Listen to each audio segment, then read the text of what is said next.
Hello everyone! Welcome to Yolanda Kitchenomics. Mayroon naman po tayong masarap na merienda, isang meriendang Pinoy na paborito ng bayan, di ba? Itong ating recipe na ito ay napakasarap at mura pa na merienda. Ito ay ang meriendang Pinoy na hot cake. Yan po ang ating recipe ngayon at gusto kong i-share sa inyo. Ito po ay pwede pong pangbenta, pang negosyo. Yan, itong recipe nito ay napakasimple at mura ang mga ingredients. So follow lang po ang ating steps. We need 2 cups of all-purpose flour, 1 tablespoon of baking powder, mix together and set aside.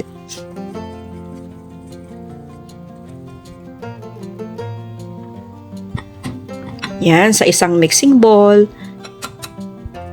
2 piraso ng 2 large eggs. Yan, ang ating ingredients, 2 itlog. Yan, batihin natin.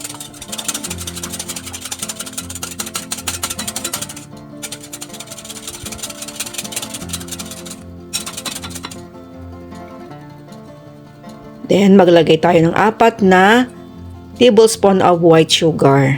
4 tablespoon of white sugar. And 1/2 teaspoon of salt at 1/3 cup of powdered milk. Yan, sa powdered milk naman, pwede kayong gumamit kung anong meron kayo sa bahay, like any brand pwede. Yan. Ihalo natin ang ating mga ingredients. Then, maglagay tayo ng 2 tablespoon of vegetable oil or kaya melted butter. Pwede rin po yung melted butter. At 1 teaspoon of vanilla. Then, mix together.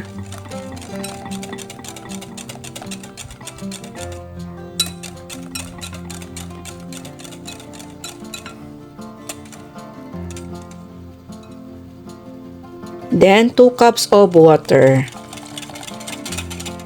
Yan, yung iba ayaw ng tubig, so pwede kayong maglagay ng evaporated milk kung gusto nyong mas special. Pero dito sa ating ginawa na ito ay yung simpleng hot cake na pwede po pangbenta dahil mura ang mga ingredients. Then after this, ilagay natin yung mga dry ingredients na inahinalo natin kanina.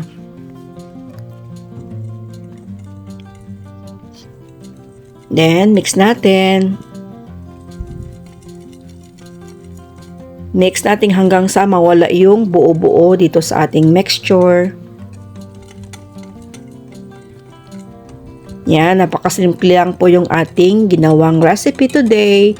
At sigurado pong madali lang po ang steps at pwedeng-pwede po ito talaga sa mga pangbenta sa labas ng inyong bahay. Pwede ito sa mga nanay, di ba? Then, optional lang po maglagay ng food color. Pero pag mga pangbenta, mas attractive po kasi tignan pag mayroong food color. So, yellow color. At least 1/4 teaspoon. Then, yan. Ready na po ito sa ating pagluto. Prepare po tayo ng non-stick pan. Mas maganda po maglagay ng oil. Ganyan po para hindi po masunog yung inyong kawali. Then, yan. Pag mainit na po yung kawali, ilagay na po natin dito. Yan. Sukatin nyo po yung ilalagay nyong mixture para at least kung pangbenta, alam nyo po yung magiging income. Yan. Yung magiging gaano kalaki yung ating ibibenta para hindi tayo malugi. Yan. Kung pangkain naman, yan. Bahala na kayo maglagay kung gaano kakapal. Pero mas masarap kasi yung manipis. Pag manipis kasi, ganyan yung style niya ng Pinoy hot cake. Yan, diba? So, mag-prepare tayo ng white sugar. Sprinkle natin later. Yan, dito maglagay po tayo ng margarine. Yan. Or butter. Pwede naman po yung butter. Pero mas masarap pag hot cake talaga is margarine. Ang sabi pa kanila, mantikilya. Diba? Mantikilya ang tawag nila sa Tagalog o kaya sa atin naman ito ay star margarine pag branded. Di ba? Sprinkle natin ng sugar. Yan, kung ayaw nyo naman ng sugar, pwede condensed milk. Yan, pero pang benta.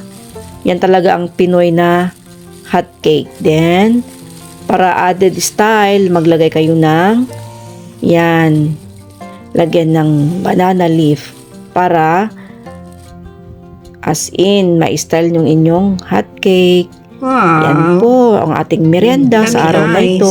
Sige na, ito na. Yan, kain po Kain tayo. Kain Salamat. sa ating Yan, dito po ang ating merienda merienda Pinoy, ay ang hot cake mura ng at bayan. napakasarap at simpleng gawin, di ba? Yan, salamat po. Until next time. Sarap. Sarap nito. Okay. Thank you.